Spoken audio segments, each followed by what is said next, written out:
So now we have lots of resources to share with y'all, and Charles and I have been curating these resources. So this link that's on here, 7 best practices online, the bit.ly link, that is going to give you a link to the slides that we're in right now. And there are tons of links in there. So you're going to want to grab a copy of this. And I just typed it. Oops, it's not hyperlinked in there. Tried to type it in the chat box, but it didn't hyperlink. Here is the first thing we're going to get started. This is the duck organizer that Charles mentioned a minute ago.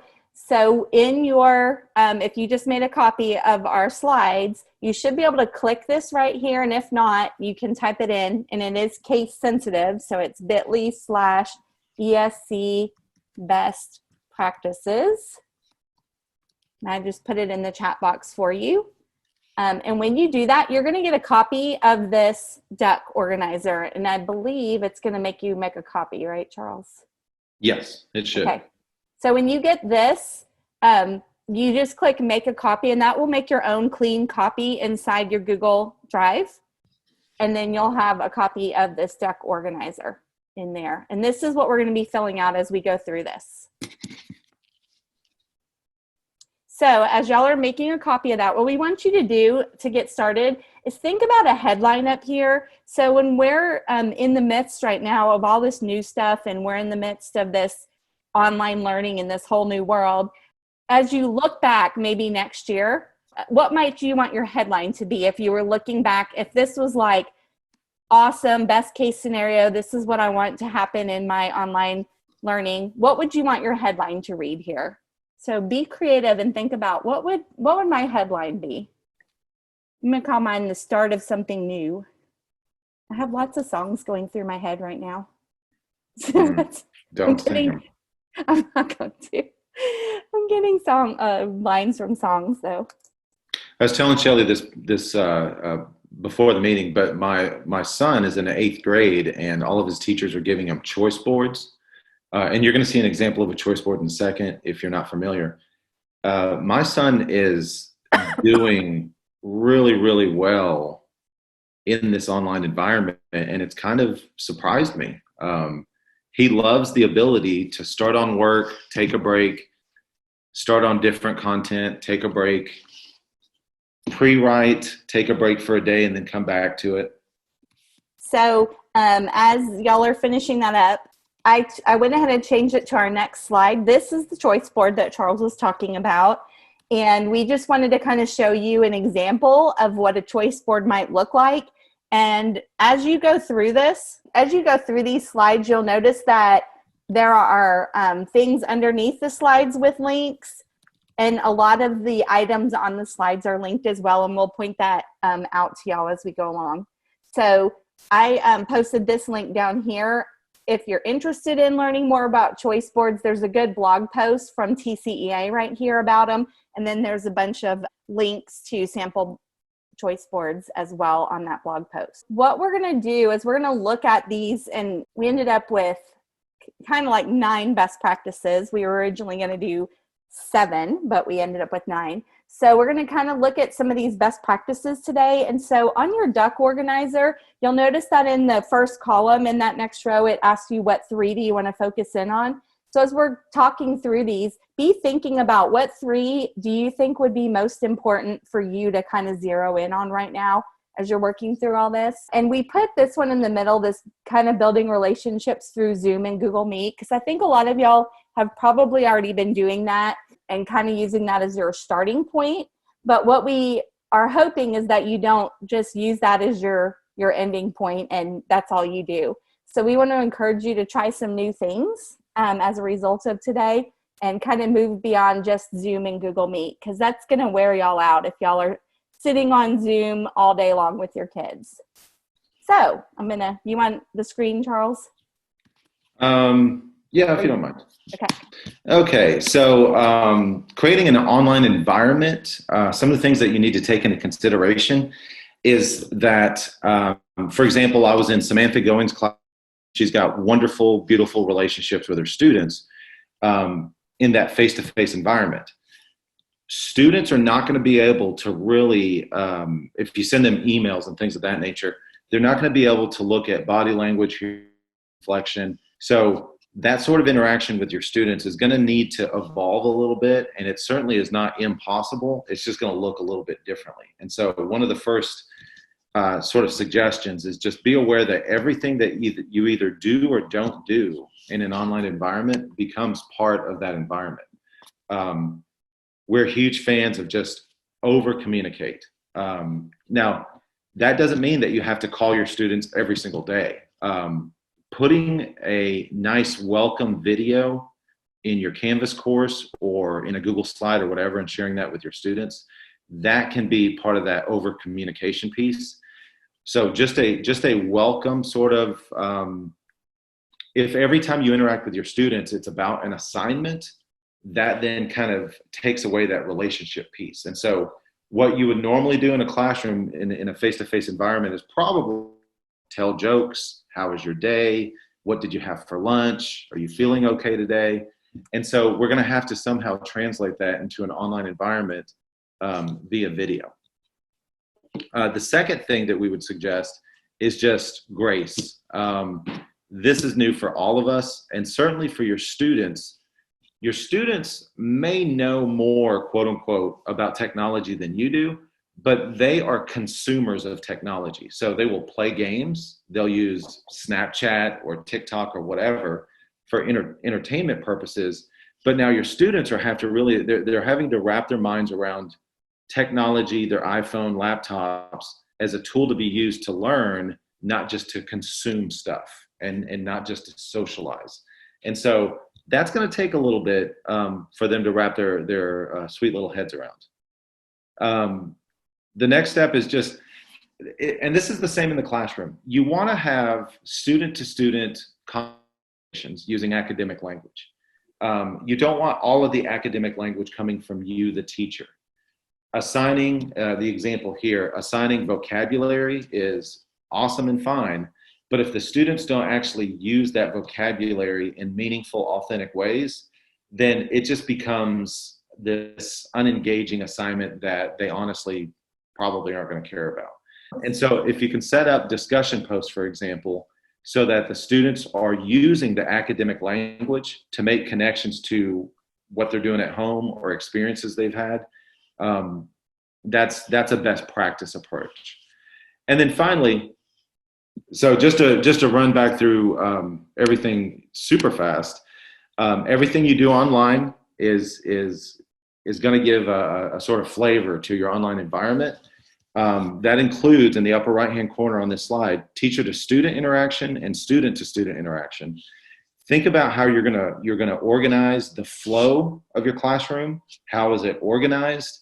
And it probably can't be just a whole bunch of links. You're going to want to add color. You're going to want to add a little bit of your personality. If you're a funny person, don't be shy about adding humor to your assignments. Just make sure that it's school appropriate humor and that kind of stuff. And then obviously rich media. It can't be just text. Try adding a video of yourself talking about the assignment. Try adding audio about yourself talking about the assignments. We talked about just grace, just be forgiving, especially the first few weeks of this. And then as much as possible, have students talking to students in this online environment where you're more of that guide on the side as opposed to you telling the kids in silos, do this assignment and never interact with another student. Well, we have to recreate that online environment, or I'm sorry, we have to recreate that face-to-face environment as much as possible by having kids socialize with each other, but socializing through the content. And then the last thing I was going to say is talk to your kids in a way that you're gathering data. So Ellie posted a quick little survey that's going to help us figure out when do we offer content. So I'm going to go ahead and click on this, and hopefully you'll see it. It's going to force you guys to create a survey that looks like this. And in it, this is something that I actually do with my. We don't see it. You can't see it? Nope. Cannot. I hear you clicking, but we still see the slide, the main slide. Okay. You would think that Zoom would just follow me. Here we go. Now we see it. There we go. Okay. So in this survey, I asked college students a variety of questions. It was a hybrid course, but I use this with my online course as well. And some of the questions I asked them is kind of the same thing that Shelly asked you guys. What days of the week are you more likely to access the content? What time of the day? How do you learn best by? And then I actually linked, I put in a link to a quiz that tells the students, I'm a visual learner, I'm a social learner, I'm an auditory learner. And then they put that answer here. So I know what it is that I need to do. If I have a lot of visual learners, then I'm going to add a lot of visual content. And so putting something together in a Google form like this and just asking the students, when are you available? How do you want to consume this content? When are you going to be available to talk to other students? As much as possible, put the learning in the hands of the kids and then cater around them. Do you see the slide now? Yes. Okay. Okay, moving on to the next piece. Make sure that you have a backbone for your class. And what we mean by backbone, another way to say this is a home base. Do you have a consistent single place the kids can go to get their assignment, talk to each other, to talk to you? So Shelly has done a whole bunch of Canvas tutorials that is linked to, what do you see now? The slide. Okay, good. And so I should be going out to our ESV11. Yes, that's what we see good. now. So here's a website with lots and lots of tutorials on creating Canvas in an authentic, engaging way. And so Shelly put this together a week, 2 weeks ago. But it's just a really great way to engage your students in this content, in the content that you're going to be sharing with them. We also have some Google Classroom tutorials on the same page. And was it Reagan that put this together? She did a little bit of it. I did most of it. Okay. So lots of links here on, again, how to put together your Google Classroom. And then Google Slides, in a pinch, Canvas is the most sort of backbone or home base for you to use. You could do lots of stuff in it. Google Classroom, I think I would say, is the second most robust. And then Google Slides is, in a pinch, it can be your home base if you don't have access to either one of the other LMSs. You can put in videos, links, audio in Google Slides, share a link with your students to that slide, and then each slide could then be like your daily or weekly lesson plan. So those are the top three sort of ideas. There are many, many other areas or other LMSs that you could use, but these are the three best and the most accessible. And then finally, student goal setting. I think that this is an incredible chance to really put students in the driver's seat of their own learning. We can't, in that 45-minute or 50-minute or 90-minute class, no longer go in and really spoon feed these kids. So one of the things that we can do is give them structures for thinking. And that's going to take the place of the physicality in the classrooms. So here are a couple ideas on how to transfer the ownership to the students. Maybe every Monday, I'm going to go ahead and click this and hopefully it pops up. Yes. Every Monday, it might be a good idea to give the kids a graphic organizer, something like this, where you ask the kids, what are your goals for the week? The next level, the green level, if you will, how are you going to get to these goals? And then the blue level, what does success look like once you achieve these goals? If this is done on a Monday, then the students have a game plan for the rest of the week. The next organizer for your students, it's a little more involved. I like the first one because it's just really simple. The kids can fill out pretty quickly, and then they've got a framework on how they're going to operate for the rest of the week. In this example, I put in 7th grade science in the far left. You're going to ask your kids, when do you want to self-assess based on the content that you've gone through? but you're going to ask them up here at the top these guiding questions. So which skills are you going to develop? What processes are you going to go through to help develop those skills? And then have your kids analyze. So what did work and what didn't work? Where do you think you are in relation to mastering those skills? If you guys have a rubric, throw it out there and let the kids use it. And if you don't, you can use just like a super simple rubric. 1, I'm beginning, 2, I'm developing, 3, proficient, and 4, master. So the kids can then plot their growth, if you will. So if they make a plan for the week and they're, let's say, a level 2 proficient, then the next week their goal is going to be to go up to a level 3. And quantifying it this simply and easily is beneficial for your students because it's not overly cumbersome and overly complex. It's just simply where are you on a scale of 1 to 4 in your own plans. And then finally, you would ask them, what are you struggling as far as reaching your goals? And if you can set aside maybe a 5 or 10 minute chat for the students who are struggling, let's say they're at a beginning 1 or a developing 2, those would be your priority students on contacting and maybe having short phone conversations or Zooms. But again, you're pushing all of this responsibility on the students for them to figure out what are their goals, when are they going to do this, and how's this going to happen. And if we do this writ large, we start to have students that take on more and more ownership of their own learning. So I'm going to hand this over to Shelley. Okay. Let me pop my screen up. Can you see mine now? Yes. Okay. So I'm going to leave it like in this view for right now.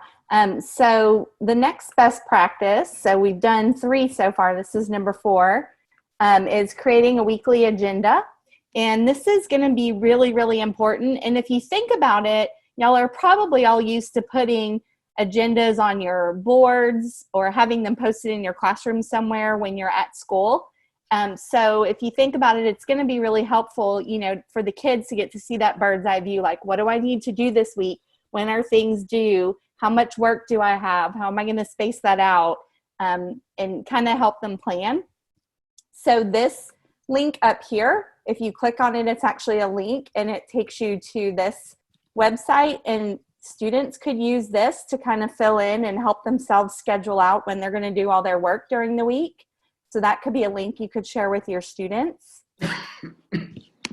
This one is just, oops, sorry about that. This one down here is a link to just a Google Draw that you could customize if you wanted to create one. And then this one over here, if you click this one, it actually is going to open up a whole PowerPoint set, a whole slide set. And it has a lot of different agendas that I found from really awesome people on the Twitterverse that are sharing out all these fun things. So you can feel free to go in and make copies of those things. So like, I love this one. If you're an elementary teacher, this is a great one to do all your subjects. This was kind of their secondary version for just one subject, which I thought was really cool. This one was a lesson game board if you want it to kind of look like they're playing a game during the week. And then these next 2 are from Slides Mania, and they're a little bit more complex. But like this one, if you click on it and go there, they actually have a video that kind of walks you through how this one works.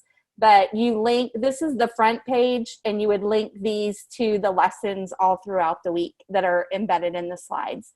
So these are just kind of fun, different weekly planners that you could use. And then there's more things in here, but the rest of these are not weekly planners. But feel free to use all those templates. Okay, and then there's links below as well. So then our next best practice, and remember, y'all are trying to think about what are your top 3 that you want to focus in on to put on your duck sheet. This one is looking at giving specific feedback. And to me, this one kind of goes along with what Charles talked about with discussion posts, but then also on any assignments that you're giving your students. This one is looking at, it's going to be more important. Like when you're in the classroom face-to-face, if you write a comment to a student, they can always come over and ask you about it, or you can have a conversation about it, but it's going to be, more difficult now using specific feedback is going to be really important. So here are a few tools here, and I put kind of an example. You don't want to just tell them good job or nice work or things like that. You want to give them specific, what did they do a good job on, or what do they need to work more on? And this, if you click here, it's linked to a YouTube video, and it just walks you through how to use Vocaroo, but you probably don't even need a how-to because Vocaroo is so easy. All it does is record. It just records audio. You just click it. It records your audio. You stop when you're done. And then you grab, when you do save and share, you just grab a link and you can post that back to students. So that's a really, really good way to give feedback, especially if you're using like Google Classroom or something that doesn't have a built-in feedback tool. Canvas does if you're using that, but if you're using something else, this is a great way for feedback. If you're elementary and you want to hear your students read while they're at home, this would be a good tool for them to use as well for that. Hey, Shelly, do you mind me jumping in for just a second? Yeah, go ahead. I was talking about earlier, everything that you do online creates that online culture. Mm-hmm. Don't be afraid to use some of these things like Vocaroo to just drop a joke of the day or joke or whatever, just to let your kids know that this isn't just a two-dimensional version of you. It's, if whatever it was that you were doing in your classroom to elicit that culture, use some of these tools to keep that culture going. Yeah, definitely. And then this one, I just put like a video image here. Use your phone if you need to. Like if you don't have a way to get some video in, like if you have Canvas that has a built-in video recorder, but if you don't have a way to do video, use your phone and upload a short little video like Charles was talking about earlier with, putting in that video with a discussion post or putting it on your front page. So, tell them a joke of the day or give them an update and tell them how things are going. So that's specific feedback. And, oh, this one's yours. So with discussion posts, I'm actually working on a tutorial video on this. Discussion posts is a great way to be asynchronous, meaning that you don't have to be necessarily there live, but your kids can still interact with your personality, if you will. And so with an asynchronous discussion, and I found a lot of success with my college students in doing a lot of the things that Shelly mentioned and some of the things that I threw out as well. And so over-explaining is, just to add clarity, is always beneficial. Certainly you don't want to over-explain to muddy the waters, but giving the kids instructions so that they're clear on what your expectations are, incredible benefit for your kids. The other thing about over-explaining expectations is use Vocaroo, for example, the tool that Shelly just threw out there, and not only write out your instructions for your posts, but go ahead and read them through Vocaroo and place that audio file on there so that your kids with disabilities have access to the same stuff that your other students have. Put a video of you over-explaining the prompts. If you have any dyslexic kids who have slow processing abilities, that's just going to help them out. Have extremely predictable calendars. If you're going to offer discussion posts, try as hard as you can to offer them on the same day every week. So if you're going to launch a discussion on a Monday and make it due on Thursday, keep it consistent every single week so the students can then use the planners that Shelly was talking about so they can plan out their week as well. Compelling prompts. You don't always have to write a prompt that's going to be compelling. Sometimes you can just post an image, and in this case, you see a child being passed through barbed wire. Especially if you're dealing with like something like social studies, or if you're teaching science, maybe you get something like a galaxy with a supermassive black hole, and you find an interesting image. Post that. That then allows you to write less in your prompt instructions because the image and the visual is so compelling. And maybe even short videos could act this way as well. The other thing is using I guess, a thinking process, if you will, like 3-2-1. 3-2-1 is really valuable because it helps the students um, kind of gain insight into a topic. And so, with this image of the child being passed through the barbed wire, you may ask your students, "Give me 3 thoughts that you have about this image," or "Give me 3 details that you notice." So we're not asking answers at this point. We're asking them just to brainstorm. And then maybe that's on a Monday. And then on a Tuesday, we come back and we say, ask 2 clarifying questions about what's happening in this picture. Allow the students to just brainstorm through the medium of questions at that point. And then finally, with that last step, one analogy, instead of asking your students, what do you think is happening here? Ask them to create. So they come up with their answer in their head, and now they have to translate that answer into an analogy. And in that way, if you kept that consistent from one week to the next, or every other week or whatever, your students would have, they're building thinking skills within a frame of 3-2-1. And by the way, there are lots of other frameworks out there. So just Google, thinking frameworks or discussion post frameworks or whatever, and you'll see more than just the 3-2-1 thing. And then at the end of the day, your kids like you. They want to see your face. They want to hear your voice. And so, as much as possible, it's also best practices for your lower level kids who, again, may struggle with multi-step instructions. Use Vocaroo, use videos, put your face on your home base so that your kids still have that feeling of, oh, okay, I know who this person is. I love them. Here's who I'm working for. And voice inflection as you're reading instructions really enriches those instructions as well. Okay, so number 7. This one, there aren't any links on it, but if you look underneath, I put some questions for you to think about. So think about communicating with parents. And I know a lot of y'all are probably parents and you're seeing this on the other end. What does this feel like as a parent? And I have kids and they have to do work and they don't know what to do. Just think about, how are you going to communicate with them? And like Charles has been saying, over communicate with parents. This weekend, I was talking to some parents that live in the neighborhood where I'm at, and they were talking about that their first week of online learning did not go well at all. They had lots of questions. They didn't know what to do. They were confused. And then they said this week they've gotten a lot more communication, and they have very clear directions. Everything was explained step by step. And so it was much easier this past week to do online learning at their house.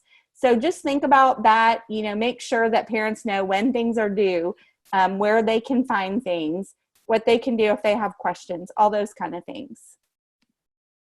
And then our last best practice, and this kind of summarizes a lot of what we've already talked about, is just being present in your online classroom. Your kids still want to be able to feel your presence there. So, if you're doing discussion boards like Charles was talking about, go ahead and participate in those. Respond to students in there, answer them or ask questions, probing questions to their responses, things like that, so that they see that you're present.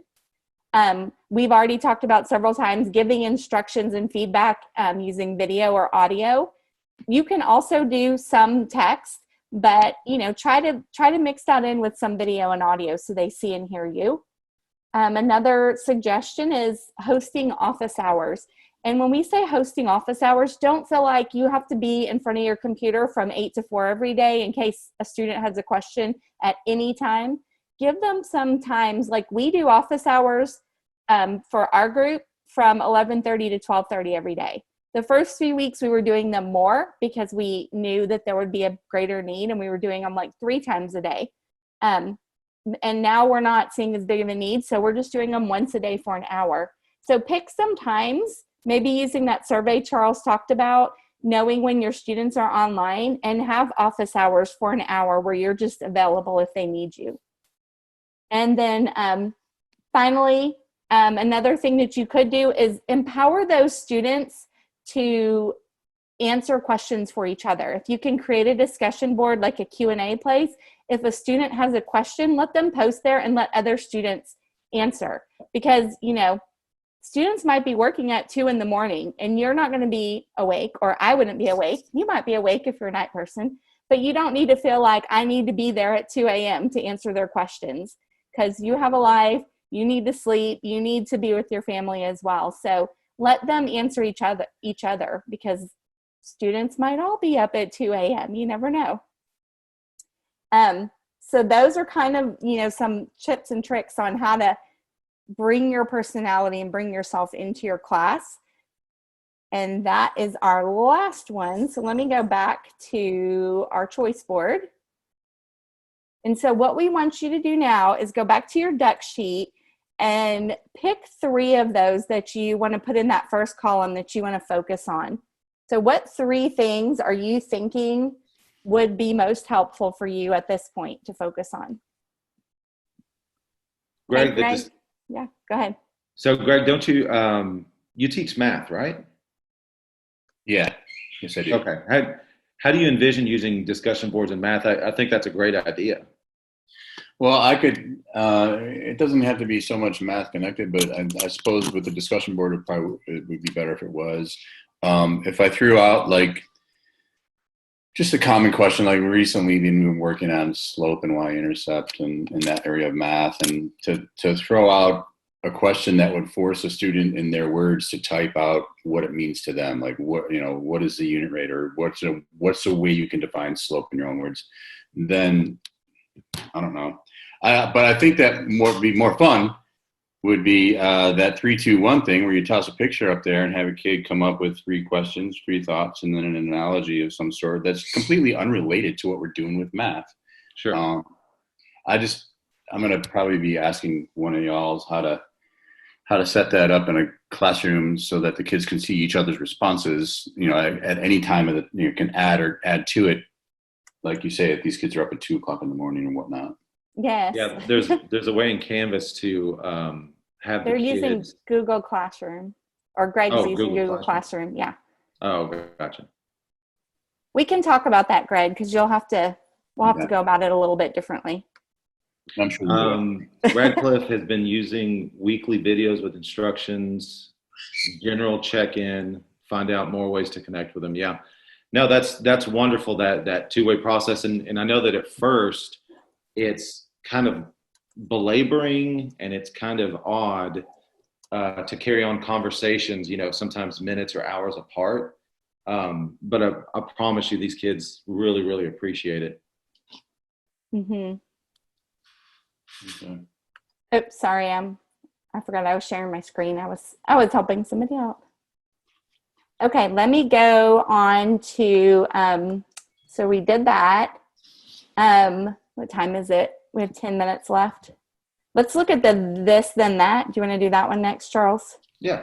Okay. So you have on slide 19 this picture, and there's a link in the notes section, and it will bring you to this page. And I'm going to let Charles talk about it because he designed this page, and it's awesome. So, one of the things that was going through my head was, so in an online college classroom, there's a little more distance between, the quote unquote professor and the students, but we're not, we don't have college students. We've got sometimes little bitty kids who are used to those really close relationships with you guys. Classroom teachers also have certain habits and certain, tricks and pedagogical approaches that you prefer. And so we started brainstorming this a couple weeks ago, and what the brainstorming turned into was this site where if you do, it's based on that if this then that app, if you do this face-to-face activity, then here's a way to do it online. And so cards, would you mind highlighting card sorts in the middle there? Yes. So card sorts was the first one that I put together, and you can force people to make copies of your Google Slides. I put together a card sort for a different session that I did last week.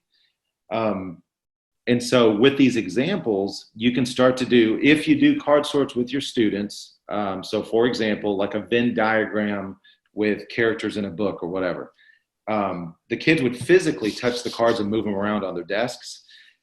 What this card sort allows for, and go ahead and click on it if you don't mind. They're both videos, remember? Oh, that's right. What I have one in my, sort let me allows open it. for is that it makes a copy of this Google slide that has cards that the kids can then manipulate on their screens, on their computers or iPhones. And so that's kind of what we mean by if this, then that. If you used to do this face-to-face, then you can do this, and it approximates what you used to do face-to-face, if that makes sense. And so we've got a growing list of activities that we're adding to every single day. If we see something on Twitter, we pull it right in there. So if you guys do things in a face-to-face environment that you haven't found a solution for or an answer for, just jump into that particular webpage and see if you can steal something from us. So here's an example like Charles was talking about. So my computer will load and move. These are cards, so the kids could sort these back and forth, which ones are weather and which ones are climate. And then they could just grab the share link and turn that back into you, and you would be able to see, whether they did that correctly or not. And there is a video on this page. If you go to this, how to create one, there's a video that shows you step-by-step how to make one. And it talks about how to create the background and then how to create the cards. Oh, Greg, if you'll go down, he was talking about using that 3-2-1 with his math students. Yes. There are some examples down there with KWLs, HLAQs, 3-2-1 bridge. So 3-act math is something you may be interested in. It's more of an inquiry process in the arena of math. So we've got lots of resources here if you guys want to jump in and take them. How do I get to that screen that that's this one? Yeah. If you go from slide 19, if you look underneath the picture in the notes section down here. Yeah. In the bottom, there's a link to that page. So let's go back and look at the last two parts of our deck organizer. So what we want you to do now is think about this middle column, your cultural elements. Like, how are you going to create culture in your online classroom?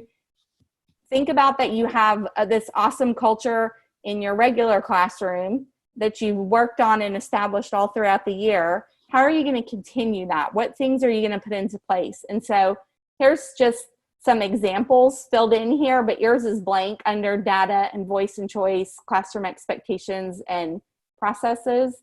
So just think about what are you going to do to help keep those moving along. And then the next part, think about in the next 2 hours, 2 days, and 2 weeks, because we're kind of on a crunched up time frame. Normally we wouldn't say, what are you going to do in the next 2 hours? But thinking about, if you want to implement some of these things that we just talked about, what do you want to commit to doing in the next 2 hours? Then what do you want to do in the next 2 days? And then over the course of the next 2 weeks, what do you want to commit to doing? And put those in there. And here's just a bunch of links to other things that we have for y'all. Yeah, please just play around with these ideas, these resources. Reach out to either Shelly or myself, and we'll certainly be there to help you because we're stuck in our houses. We've got nothing else to do but help.